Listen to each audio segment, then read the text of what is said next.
Le Seigneur veut visiter ta vie, ma vie, d'une grande grâce. Il sait que cette grâce ne va pas me dépasser ni te dépasser. Oh, amen. Amen. Cette semaine, nous utilisons un thème. Le thème est ce serpent familial doit mourir. Ce serpent familial doit mourir. Oh, amen. Amen. On dirait que les gens ne reçoivent pas cette prophétie. Ça veut dire que le serpent qui reste sur vos vies dans la famille, toi tu es content de ce qu'il fait. Si vraiment tu comprends l'œuvre de ce serpent, on dit que ce serpent doit mourir, ton amène devait dépasser les tôles. Ce serpent familial doit mourir.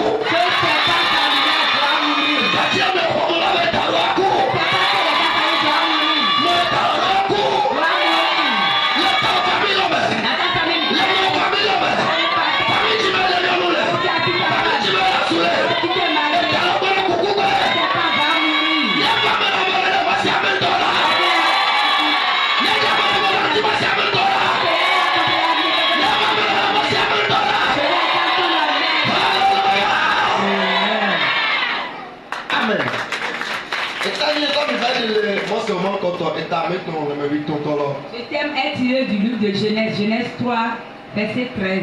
L'Éternel, Dieu dit à la femme, pourquoi as-tu fait cela?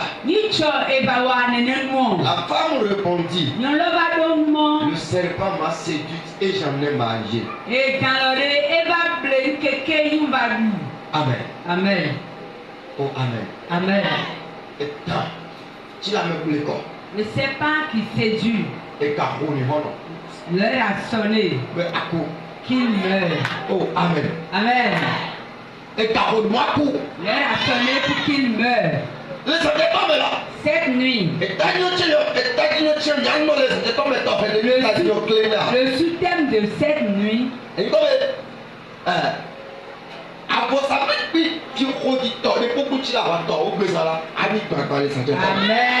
N'importe quel autel qui est en train de combattre ta vie sera brisé cette nuit. Sera renversé cette nuit. Sera brisé cette nuit. À cause du temps, nous allons lire rapidement.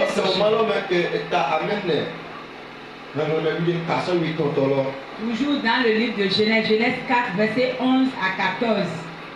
Amen. Amen. Maintenant, tu seras maudit de la terre qui a ouvert sa bouche pour recevoir de ta main le sang de ton frère.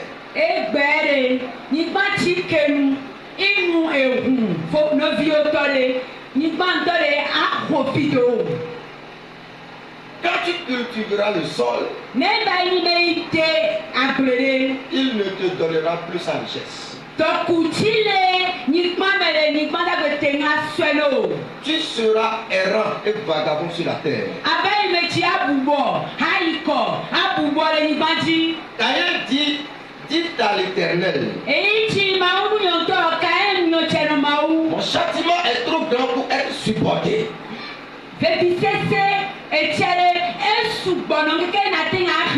Oh, amen. Amen. Oh, amen. Amen.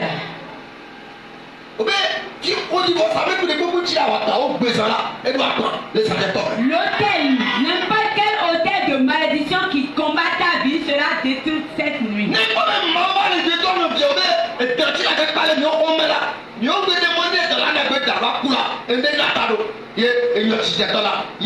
Si le Seigneur décide de tuer le serpent familial qui combat nos vies, ça veut dire qu'il y a quelque chose qui ne va pas.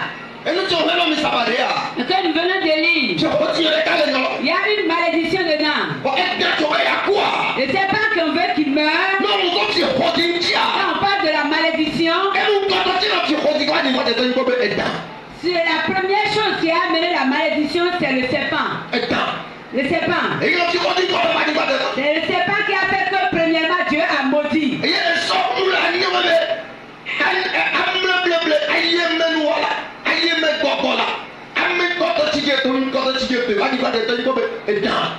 Et hier, je disais que la première personne, l'être humain qui a été séduit, la première personne qui l'a fait, c'est le serpent qui a commencé la séduction.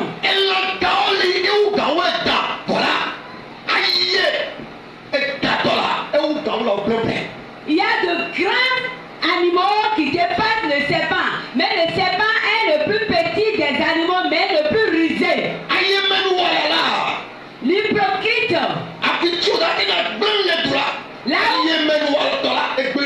Là, on ne peut pas détruire, l'hypocrite détruit là.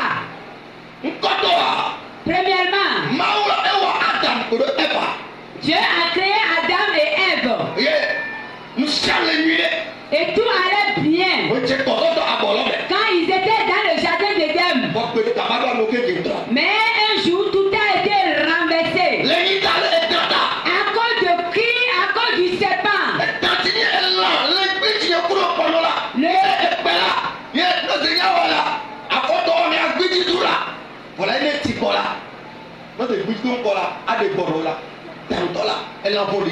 Le serpent qui est si petit, et parfois même, tu peux tenter de l'écraser avec ton pied. Si tu tentais de l'écraser et tu n'arrives pas à l'écraser, il va te mordre et finir avec toi. Il a séduit Adam et Ève. À cause de sa séduction, eux tous ils ont été maudits. Dieu a maudit ce serpent. Et aujourd'hui, nos familles pensent qu'ils iront vers ce serpent pour être sauvés. Si cette terre, Dieu a fait des choses. Oh, si tu veux être béni, il faut cohabiter avec des gens qui sont déjà bénis. Si tu veux être errant, il faut cohabiter avec ceux qui sont errants. Et de la même manière, si tu ne voles pas, tu commences pas à cohabiter avec des voleurs, tu vas voler. Ce serpent. Oh, dans nos familles, ce serpent est la source de bénédiction. Il n'y a pas de famille qui n'est pas dominée par le serpent.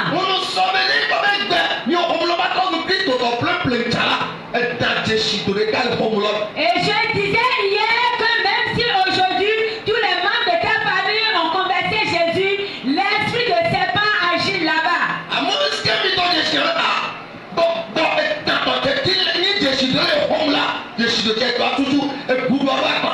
À moins que vous vous levez dans la prière et que vous effacez ou vous détruisez l'alliance qui était entre le serpent et la famille. La mission du serpent détruit. Reçoit les bénédictions. Il reçoit les bénédictions. Le serpent, elle a dit quelque part. Il n'y a pas la paix là. Aujourd'hui, c'est vraiment une faute pour les familles.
Non, le sorcier ne peut pas avoir de pouvoir sur vous. L'homme est l'autorité du serpent. C'est le serpent qui amène la baignade de certains sous la mer. Il amène les âmes sur la mer. Il vous arrache vos bénédictions et il amène sous la mer. Et vous n'avez pas la paix. L'heure a sonné. Le Seigneur connaît sa mission dans vos familles. À cause de toi, tout va changer. Tout ce qu'il a avalé, à cause de toi, il va les vomir. Il va les vomir à cause de toi. La malédiction qu'il a amenée dans votre famille. La malédiction qui est sur sa vie au moment où il est en relation avec sa famille. Doit agir dans la famille. Doit agir dans la famille. Parce qu'on l'a autorisé pour venir agir. Et les gens ont cru que c'est le serpent qui va donner la paix à la famille. Certains on l'appelle une femme de serpent. On dit que lui il doit adorer le serpent. Lui il est le serpent de la famille. Il te mente. Cet esprit ont une mission. L'esprit veut arracher vos bénédictions.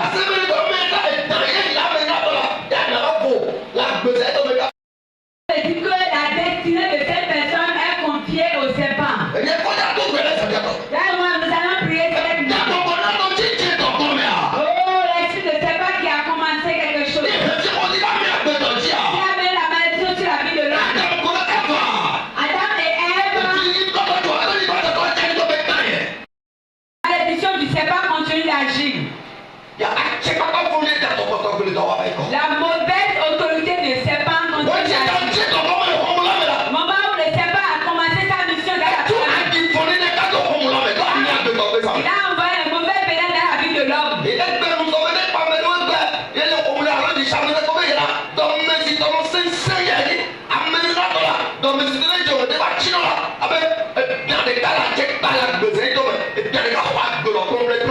Hier, je disais que si tu reconnais des gens, quand ils se fâchent, il n'y a personne pour les apaiser. Ça veut dire qu'il y a un serpent qui est en œuvre dans sa vie. Ce serpent, ce mauvais serpent a envoyé un mauvais bénin dans leur vie. Et cette mauvaise autorité de ce serpent, Caïn n'a pas eu pitié de son frère Abel. Quand il y a la malédiction quelque part, tout est gris. Il n'y a pas de bénédiction. Quand on parle de la bénédiction, il y a la vie. Quand on parle de la bénédiction, on parle des richesses de cette terre. Parce que la bénédiction agit. Abel. Oh, a perdu sa vie. À cause de son frère utérin Caïn. Caïn a un mauvais bénin dans sa vie. Il a détruit la vie de son frère. Il a détruit la vie d'Abel. Dieu voit que cette malédiction ne s'est pas arrêtée. C'est maintenant que la malédiction a commencé par agir. Dieu est revenu vers Caïn. Il dit ce que tu as fait, vraiment tu m'as pas irrité. Le sang de ton frère qui avait doit venger. Le sang là doit venger.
a des sœurs utérines qui personne d'entre elles ne fait d'enfant.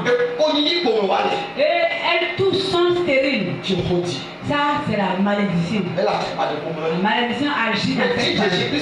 Celui qui connaît Christ.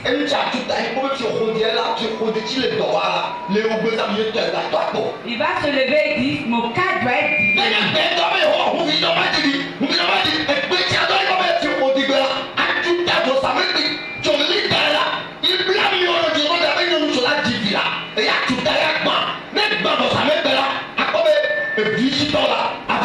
c'est pas seulement, Seigneur, ouvre mon utérus, je veux faire des enfants. Non. Tu vas te lever, tu vas dire la malédiction qui fait que nous, les filles de telle famille, nous ne faisons pas des enfants, que cette malédiction s'arrête. Mon cas doit être différent. Yahweh a dit mon cas doit être différent. Si les chrétiens se fatiguent dans la prière, tu as vu comment ma mère a prié. Mon papa a prié. Est-ce que c'est moi qui je connais quelqu'un qui jeûne bien. Chacun avec sa situation. La maman de Yahweh, le papa de Yahweh, à ses frères, ils sont morts dans la malédiction. Sa mère l'a appelé. Oh, souffrant. C'est ce nom qu'on sa mère lui a dit. Oh, parce que la mère croit qu'elle va sortir de la malédiction. Mais elle n'a pas pu sortir. Elle a accouché Yahweh dans la malédiction. Et elle lui a donné un seul nom de Yahweh a dit mon cas est différent. Mes frères sont morts dans la souffrance. La souffrance qui a tué mon père et ma mère. Regarde la vie de mes frères utérins. C'est la même chose qui se passe dans la vie. Yahweh a dit Seigneur, mon cas est différent. Mon cas est différent. Oh, la malédiction nous a libérés. Mon cas doit être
Dans certaines familles, les gens meurent par la même maladie.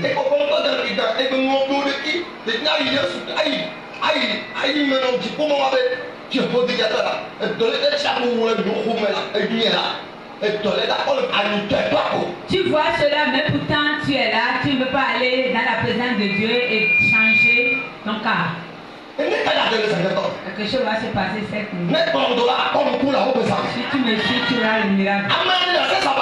Quelqu'un vient de témoigner. On l'appelle miracle de Dieu. Pourquoi il s'est quand on ne l'appelait pas,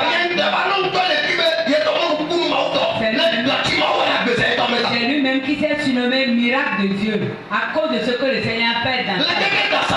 Depuis Dassa, la maladie est venue. Il a pris partout. Dans les hôpitaux. Dans les camps, on l'a chassé parce qu'il est déjà mort. Il est allé à l'hôpital de à Goro. Goro m'a dit qu'il faut aller à l'hôpital. Parce qu'il n'a pas son ventre est ballonné. On dirait une femme enceinte. Quand il est venu ici dans ce camp, une grâce agit. Il a dit Dieu a fait de miracles dans sa vie. Il est vivant aujourd'hui. Il a dit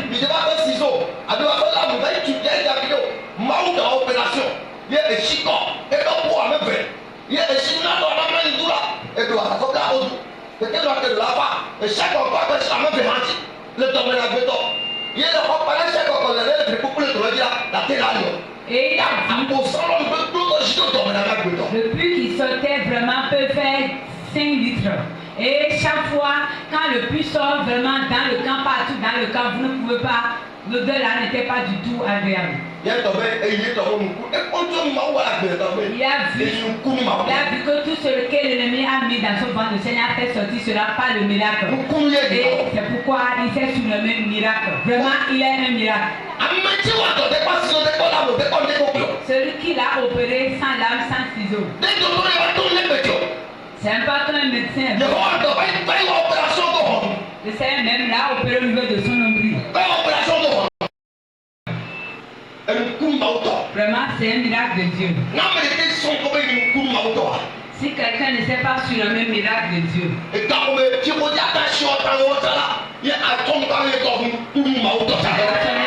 maladie te libère, que tu te surnommes miracle.